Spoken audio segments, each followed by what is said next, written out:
हाँ जी, welcome 8th class students. बेटे अपना जिहड़ा सितंबर दे फस्ट वीक का सिलेबस है उहदे विच अपने कोल है chapter number 12 exponents and power. Exponents and powers Punjabi दे विच बेटा इहदा नाम है घात अंक अते घात। तो राजे इस चैप्टर नूं अज आपां शुरू कर रहे हैं। इस एक्सरसाइज दे विच इस वीडियो दे विच आपां इहदे नाल रिलेटेड सारे रूल्स की तैयारी करांगे। ठीक है जी। तो कुछ आपां 12.1 एक्सरसाइज भी स्टार्ट करांगे। तो ठीक है बेटा जी, आपां शुरू करते हैं chapter number 12 exponent and powers. Video नूं स्टार्टिंग तो लैके एंड तक बहुत ध्यान नाल देखना बेटा, ताकि तुहानूं ये चैप्टर चंगी तरह समझ आ जाए। तो सब तो पहला राजे आपां चलदे हां लॉज ऑफ एक्सपोनेंट लिखते हैं। लॉज ऑफ एक्सपोनेंट्स मतलब जी घातां दे नियम। ठीक है, जदों हुण अपने कोल घातां वाले सवाल आउणगे तो आपां किद्दां उन्हां नूं सॉल्व करना है वो देखते हैं हुण आपां। ठीक है जी, लॉज ऑफ एक्सपोनेंट। तो फस्ट लॉ बेटे आपां 7th दे विच करके आए हैं। की हुंदा फस्ट लॉ कि जे आधार बराबर ने, देखो जे आपां ए दी पावर m लिखते हैं ना, तो ए नूं कहने हुन्ने आ आधार, जो उहदे उपर ये m लिखिया इहनूं लिखते हुन्ने आपां घात। ठीक है, तो जदों मैं आधार बोलूँगी या बेस बोलूँगी तो वह मतलब है जो डिजिट हेठां लिखिया। घात मतलब जो आपां उहदे सिर ते लिखिया पावर। ठीक है, उन्होंने पावर कहांगे। तो जदों बेटा आधार बराबर ने और उन्हां रकमां दे विचाले गुणा की निशानी है तो पावर रूल की कहंदा है कि पावर्स प्लस हो जाएंगी। तो ये सी बेटा अपना पहला रूल। सैकेंड रूल की है कि जे आधार बराबर है और डिवाइड दा साइन है तो पावर्स माइनस हो जांदियां ने। ठीक है, थर्ड रूल है बेटा जे किसी आधार की जिहड़ी घात है वो 0 होवे तो उहदा आंसर आपां 1 लिखना। फोर्थ रूल बेटा जे बेस जिहड़े ने वो अलग अलग ने पर पावर्स सेम ने। देखो बेस एक दा ए है एक दा बी है पर पावर इहदी सेम है mm ते विचाले गुणा की निशानी है तो जिहड़े बेस ने वो मल्टीप्लाई हो जाएंगे, पावर एक बारी लिखी जाएगी। नैक्सट रूल है यही सेम रूल बेटा, बस डिवाइड दा साइन है अपने कोले। ठीक है, तो डिवाइड के साइन दे की करना आपां जिहड़े उन्हां दे बेस ने वो डिवाइड हो जाएंगे, पावर एक जगह लग जाएगी। सिक्स्थ जिहड़ा रूल है बेटा अपने कोले घातां दा, जे पावर दे उपर भी एक होर पावर पाई हुई है तो वो दोनों पावर्स आपस विच मल्टीप्लाई हो जांदियां ने। देखो एक पावर सी m, उहदी पावर है n, तो वो मल्टीप्लाई हो जाएगियां, अपने कोल बन जाएगा a दी पावर mn। इस तो बाद अपने कोले नैक्सट रूल है बेटा कि a दी पावर माइनस आ जाए। ठीक है, तो ए दी पावर की आ गई -m। तो बेटा ये की करना है जो बेस है वह रेसीप्रोकल लै लेना तो जी अपनी पावर है वो प्लस की हो जाएगी। तो ये वाइस वर्स है बेटा, जे आपां प्लस की पावर नूं माइनस दे विच चेंज करना है तो भी बेस नूं रेसीप्रोकल कर लो, बेस का उल्टा लिख लो, पावर का साइन चेंज हो जाएगा। ठीक है, ये अपने 8th दे विच रूल आया तो जिहड़े पहले अपने रूल्स ने वो जिहड़े ने 7th तक आपां करके आए हैं। ठीक है राजे, तो ये सीगे बेटे अपने कोले लॉज ऑफ एक्सपोनेंट्स। जे कोई एक अद्धा इहदे विचों मिस हो गया होगा तो जो आप सम करांगे उदों क्लीयर हो जाऊगा, उदों नाल दी नाल तुहानूं पता लग जाएगा। ठीक है, हुण देखो आपां चैप्टर दे विच शुरुआत कित्थों कीती सी, लॉज ऑफ एक्सपोनेंट घातां दे नियम लिखण तो।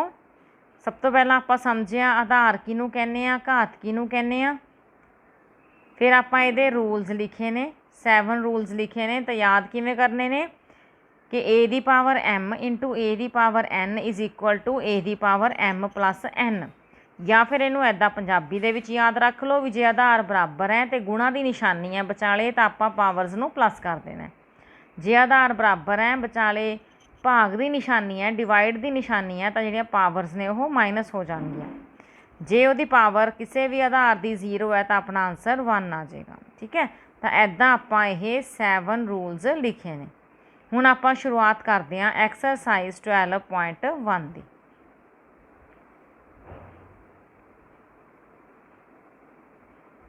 ਫਸਟ ਕੁਐਸਚਨ ਹੈ ਜਿਹੜਾ ਇਹਨਾਂ ਨੇ ਕਿਹਾ ਇਵੈਲੂਏਟ मतलब ਮੁੱਲ ਪਤਾ ਕਰੋ।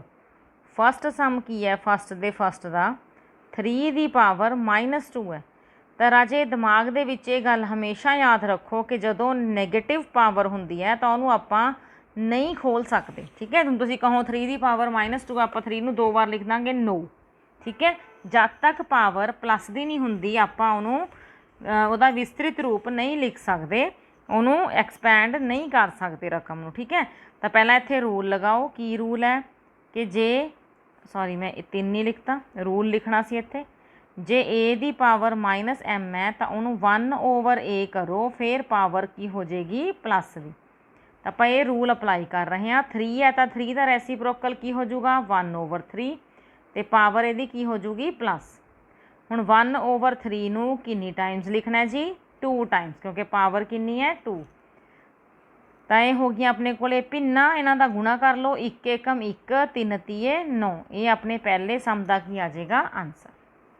ਠੀਕ ਹੈ ਜੀ, ਸਮਝ ਆ ਗਈ ਇਹ ਗੱਲ। ਹਾਂਜੀ, ਹੁਣ ਦੇਖੋ ਨੈਕਸਟ ਸਮ, ਇਹਦਾ ਸੈਕਿੰਡ ਪਾਰਟ। ਤਾਂ ਸੈਕਿੰਡ ਪਾਰਟ ਕੀ ਹੈ ਬੇਟਾ -4 ਦੀ ਪਾਵਰ -2 ਹੈ। ਹੁਣ ਉਹੀ ਸੇਮ ਗੱਲ ਹੈ, ਆਪਾਂ ਪਹਿਲਾਂ ਬੇਸ ਦਾ ਰੈਸੀਪ੍ਰੋਕਲ ਲਿਖਾਂਗੇ। -4 ਸੀ ਉਹਨੂੰ 1 ਦੇ ਓਵਰ -4 ਕਰਤਾ ਅਤੇ ਪਾਵਰ ਕਾਹਦੀ ਹੋ ਗਈ ਜੀ ਪਲੱਸ ਦੀ 2। ਠੀਕ ਹੈ, ਹੁਣ 1/-4 ਹੈ, ਇਹਨੂੰ ਕਿੰਨੀ ਵਾਰ ਲਿਖਣਾ ਹੈ 2 ਟਾਈਮਸ ਲਿਖਣਾ। ਦੋਨੋਂ ਨੈਗੇਟਿਵ ਕੈਂਸਲ ਹੋ ਜਾਣਗੇ, ਮਲਟੀਪਲਾਈ ਕਰ ਲਓ। ਉੱਪਰ ਤਾਂ 1 ਹੀ ਹੈ, ਨੀਚੇ ਕੀ ਆ ਜਾਊਗਾ 4 4 ਆਰ 16, ਚੌਕਮ ਚੌਕੀ 16। ਤਾਂ ਠੀਕ ਹੈ ਬੇਟਾ, ਇਹ ਸੀਗਾ ਆਪਣਾ ਸੈਕਿੰਡ ਪਾਰਟ। ਨਾਓ ਥਰਡ ਪਾਰਟ, ਇਹ ਹੈਗਾ 1/2 ਦੀ ਪਾਵਰ -5। ਰਾਜੇ ਮੈਥ ਆਪਣਾ ਨਾਲ ਲੈ ਕੇ ਬੈਠੋ ਕਿਉਂਕਿ ਉਸ ਦੇ ਵਿੱਚ ਸਟੇਟਮੈਂਟਸ ਨੇ, ਨਾਲ ਦੀ ਨਾਲ ਦੇਖੋ, ਸਵਾਲ ਸਮਝੋ। ਬਹੁਤ ਸੌਖੀ ਐਕਸਰਸਾਈਜ਼ ਹੈ, ਆਪਾਂ ਇਹਨੂੰ ਈਜ਼ੀਲੀ ਸੋਲਵ ਕਰ ਲਾਂਗੇ, ਤੁਹਾਡੇ 'ਚ ਫੁੱਲ ਮਾਰਕਸ ਵੀ ਆਉਣਗੇ। ਠੀਕ ਹੈ, ਥੋੜ੍ਹੀ ਜਿਹੀ ਤਿਆਰੀ ਕਰ ਲਓ। ਤਾਂ ਬੇਸ ਕੀ ਹੈ ਬੇਟਾ 1/2, ਉਹਦਾ ਰੈਸੀਪ੍ਰੋਕਲ ਲਵਾਂਗੇ 2, ਆਪਣੇ ਕੋਲ ਪਾਵਰ ਹੋ ਗਈ ਜੀ ਪਲੱਸ ਦੀ। ਤਾਂ 2 ਨੂੰ ਆਪਾਂ ਕਿੰਨੀ ਟਾਈਮਸ ਲਿਖਣਾ ਹੁਣ 5 ਟਾਈਮਸ। ਤਾਂ ਕਿੰਨਾ ਆਨਸਰ ਆ ਜਾਏਗਾ 2 ਦੂਣੀ 4 4 ਦੂਣੀ 8 8 ਦੂਣੀ 16 ਅਤੇ 16 ਦੂਣਾ 32। ਤਾਂ ਬੇਟਾ ਆਪਣਾ ਫਸਟ ਜਿਹੜਾ ਕੁਐਸਚਨ ਹੈ ਉਹ ਕੰਪਲੀਟ ਹੋ ਚੁੱਕਿਆ। ਦੇਖੋ ਫਸਟ ਕੁਐਸਚਨ ਆਪਾਂ ਕੰਪਲੀਟ ਕਰ ਲਿਆ, ਤਿੰਨੋਂ ਦੇ ਤਿੰਨੋਂ ਪਾਰਟਸ। ਤਿੰਨਾਂ ਦੇ ਵਿੱਚ ਪਾਵਰ ਨੈਗੇਟਿਵ ਸੀ, ਆਪਾਂ ਬੇਸ ਦਾ ਰੈਸੀਪ੍ਰੋਕਲ ਲਿੱਤਾ ਅਤੇ ਉਹਨੂੰ ਸੋਲਵ ਕਰ ਲਿਆ। ਹੁਣ ਰਾਜੇ ਇਸ ਤੋਂ ਬਾਅਦ ਆਪਾਂ ਕਰਾਂਗੇ question number 2।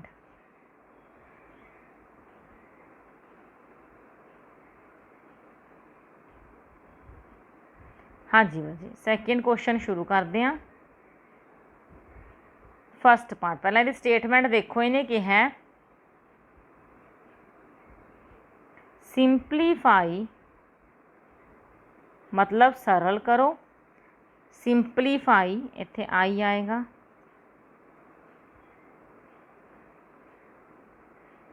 And express the result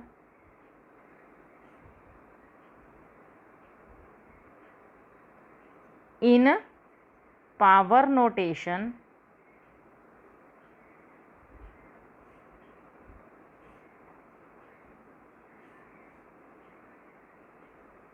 with positive exponent।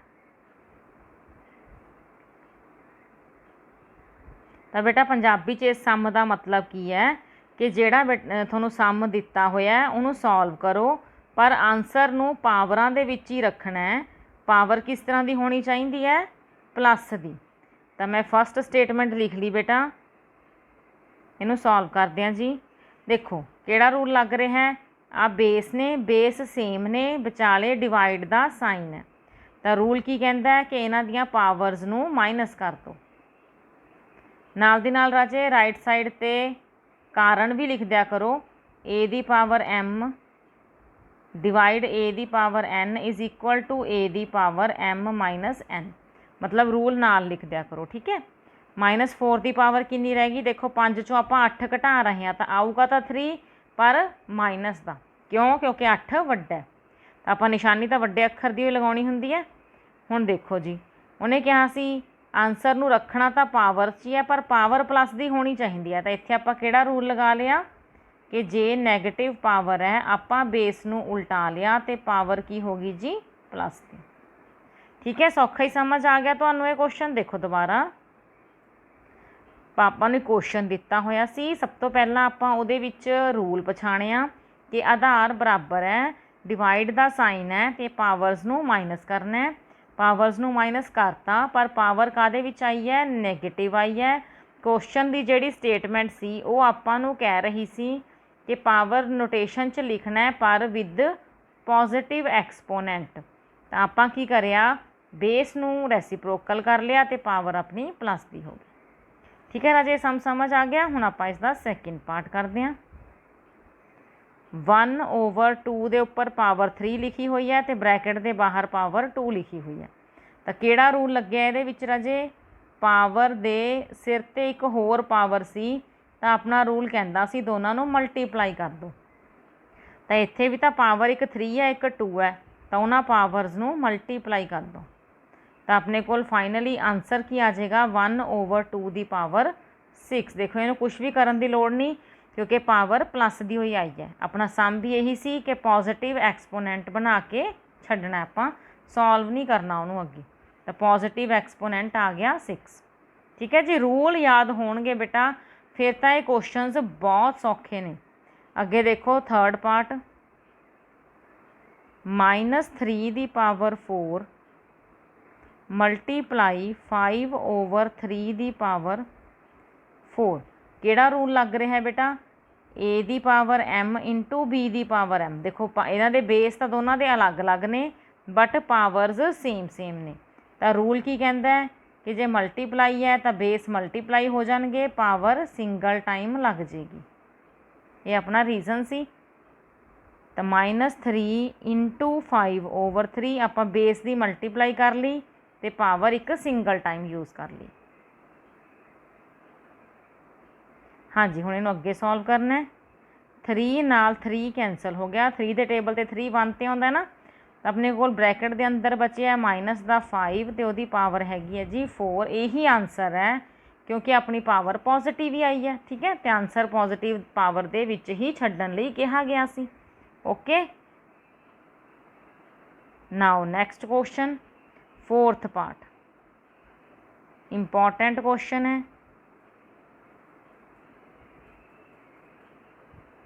देखो मैं स्टेटमेंट लिख रही हाँ। हाँ जी, देखो ये पहला बॉड मास का रूल लगेगा, मतलब ब्रैकेट आ चुकी है, पहला आप ब्रैकेट ही सॉल्व करनी है, ये लिखना नहीं है। आप भी बॉड मास का रूल है तो मैं थोड़ा समझाने लई दस्सिया। ठीक है, तो देखो बेस बराबर है 3 3 तो डिवाइड का साइन है, आप पावर्स नूं की करना है माइनस। दोनों पावर्स काहदियां ने, पहले ही माइनस च ने, तो मैं इत्थे एक माइनस अपना लिखता। दोबारा देखो थोड़ा इस कन्फ्यूजन होई होगी पक्का। देखो बेस लिख लिया, पहली पावर लिख ली, आप दोनों नूं माइनस करना सी, मैं माइनस का साइन पा लिया, बट जी दूजी पावर है वह भी माइनस दी है तो ब्रैकेट पाउणी पेगी। ठीक है जी, ये ब्रैकेट के अंदर का ही सम है, बाहर अपने को 3 की पावर -5 हले चल रही है। हुण इहनूं सॉल्व करते हैं। 3 की पावर -7 इत्थे कितना आ जाऊगा +10। ठीक है जी, क्योंकि माइनस नूं माइनस नाल मल्टीप्लाई करांगे प्लस। हाँ जी, हुण इत्थे 3 की पावर कितनी आ गई, प्लस का 10 है, माइनस का 7 है तो कितना आ जाऊगा प्लस का 3। तो प्लस लिखो चाहे ना लिखो, अंडरस्टूड है भी 3 है प्लस का। ਹੁਣ ਇੱਥੇ ਫੇਰ ਰੂਲ ਲੱਗੇਗਾ, ਬੇਸ ਇਕੁਅਲ ਨੇ, ਮਲਟੀਪਲਾਈ ਦਾ ਸਾਈਨ ਹੈ ਤਾਂ ਆਪਾਂ ਪਾਵਰਸ ਨੂੰ ਕੀ ਕਰਨਾ ਹੈ, ਪਲੱਸ। ਹਰੇਕ ਲਾਈਨ ਦੇ ਅੱਗੇ ਇੱਦਾਂ ਇਕੁਅਲ ਟੂ ਦਾ ਸਾਈਨ ਪਾਉਂਦੇ ਰਹੋ। ਕਿੰਨਾ ਆ ਗਿਆ ਰਾਜੇ, 3 ਦੀ ਪਾਵਰ 3 ਮਾਈਨਸ 5, ਕਿਉਂਕਿ ਜਦੋਂ ਆਪਾਂ ਮਾਈਨਸ ਦੀ ਪਲੱਸ ਨਾਲ ਮਲਟੀਪਲਾਈ ਕਰਾਉਂਦੇ ਹਾਂ ਤਾਂ ਮਾਈਨਸ ਦਾ ਸਾਈਨ ਹੀ ਲੱਗਦਾ। 5 ਚੋਂ 3 ਘਟਾਵਾਂਗੇ ਤਾਂ ਆਊਗਾ 2 ਬਟ ਨੈਗੇਟਿਵ ਸਾਈਨ ਦੇ ਨਾਲ। ਠੀਕ ਹੈ, ਤੇ ਹੁਣ ਕੀ ਕਰਨਾ ਆਪਾਂ ਜੀ, ਉਹਨੇ ਕਿਹਾ ਸੀ ਪੋਜ਼ੀਟਿਵ ਪਾਵਰ 'ਚ ਛੱਡੋ ਤਾਂ 3 ਦਾ ਰੈਸੀਪ੍ਰੋਕਲ ਲੈ ਲਓ ਤੇ ਪਾਵਰ ਪੋਜ਼ੀਟਿਵ ਹੋ ਗਈ। ਠੀਕ ਹੈ ਜੀ, ਦੇਖੋ ਸਮਝ ਆ ਗਿਆ। ਆਪਾਂ ਦੁਬਾਰਾ ਦੇਖਦੇ ਹਾਂ। ਮਲਟੀਪਲਾਈ ਜਿਹੜਾ ਸੀ, ਬ੍ਰੈਕਟ ਜਿਹੜੀ ਸੀ ਪਹਿਲਾਂ ਆਪਾਂ ਉਹਨੂੰ ਹੱਲ ਕੀਤਾ, ਉੱਥੇ ਕੀ ਸੀਗਾ, ਬੇਸ ਇਕੁਅਲ ਡਿਵਾਈਡ ਦਾ ਸਾਈਨ, ਆਪਾਂ ਪਾਵਰਸ ਨੂੰ ਕਰਤਾ ਮਾਈਨਸ।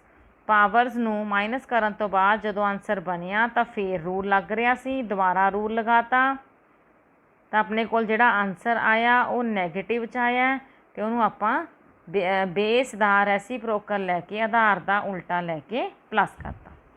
ਠੀਕ ਹੈ ਜੀ, ਹੁਣ ਆਪਣੇ ਸੈਕਿੰਡ ਸਮ ਦਾ ਲਾਸਟ ਕੁਐਸਚਨ ਰਹਿ ਗਿਆ, 5th ਪਾਰਟ। ਇਹ ਹੈਗਾ 2 ਦੀ ਪਾਵਰ 3 ਇੰਟੂ -7 ਦੀ ਪਾਵਰ -3। ਤਾਂ ਦੇਖੋ ਬੇਟਾ ਪਾਵਰ ਸੇਮ ਹੈ, ਬੇਸ ਅਲੱਗ-ਅਲੱਗ ਹੈ, ਤਾਂ ਕਿਵੇਂ ਕਰਨਾ ਜੀ, ਬੇਸ ਦੀ ਮਲਟੀਪਲਾਈ ਹੋ ਗਈ, ਪਾਵਰ ਸਿੰਗਲ ਟਾਈਮ ਯੂਜ਼ ਹੋ ਗਈ। ਇਹ ਰੀਜ਼ਨ 'ਚ ਲਿਖਣਾ ਆਪਾਂ। ਤਾਂ 2 ਇੰਟੂ ਮਾਈਨਸ ਦਾ 7, ਦੇਖੋ ਬੇਸ ਮੈਂ ਇਕੱਠੇ ਕਰ ਲਏ, ਪਾਵਰ ਸਿੰਗਲ ਟਾਈਮ ਯੂਜ਼ ਹੋ ਗਈ, ਰੂਲ ਲੱਗ ਚੁੱਕਿਆ। 7 ਦੂਣੀ 14, ਇਹਦੀ ਪਾਵਰ ਆ ਜਾਊਗੀ -3। ਠੀਕ ਹੈ ਜੀ, ਤਾਂ ਆਪਾਂ ਇਹਨੂੰ ਉਲਟਾ ਕਰਨਾ ਪਊਗਾ, ਰੈਸੀਪ੍ਰੋਕਲ ਲੈਣਾ ਪਊਗਾ, ਫੇਰ ਹੀ ਇਹਦੀ ਪਾਵਰ ਹੋਊਗੀ ਪਲੱਸ ਦੀ। ਇਹ ਆਪਣਾ ਹੈਗਾ ਜੀ ਆਨਸਰ। ਦੇਖੋ ਸੌਖਾ ਸੀ। ਜੇ ਆਪਾਂ ਨੂੰ ਘਾਤਾਂ ਦੇ ਨਿਯਮ ਯਾਦ ਹੈ, ਰੂਲਸ ਆਫ ਐਕਸਪੋਨੈਂਟ ਯਾਦ ਹੈ, ਤਾਂ ਜਿਹੜੇ ਸਮ ਨੇ ਬੇਟਾ ਬਹੁਤ ਸੌਖੇ ਲੱਗਣਗੇ। ਤਾਂ ਸਭ ਤੋਂ ਪਹਿਲਾ ਕੰਮ ਤੁਸੀਂ ਕੀ ਕਰਨਾ ਹੈ, ਸਾਰੇ ਰੂਲਸ ਨੂੰ 2-2 3-3 ਵਾਰ ਲਿਖ ਕੇ ਦੇਖੋ, ਉਹਨਾਂ ਨੂੰ ਆਪਣੇ ਦਿਮਾਗ 'ਚ ਬਿਠਾਓ, ਫਿਰ ਤੁਹਾਨੂੰ ਇਹ ਸਮ ਬਹੁਤ ਈਜ਼ੀ ਲੱਗਣਗੇ। ਠੀਕ ਹੈ ਜੀ, ਇਸ ਵੀਡੀਓ ਦੇ ਵਿੱਚ ਬੇਟਾ ਆਪਾਂ ਇੰਨੇ ਹੀ ਕਰਾਂਗੇ ਸਮ। ਨੈਕਸਟ ਵੀਡੀਓ ਦੇ ਵਿੱਚ ਆਪਾਂ 3rd ਕੁਐਸਚਨ ਤੋਂ ਸਟਾਰਟ ਕਰਾਂਗੇ। ਠੀਕ ਹੈ ਬੇਟਾ, ਬਾਏ ਬੱਚੇ।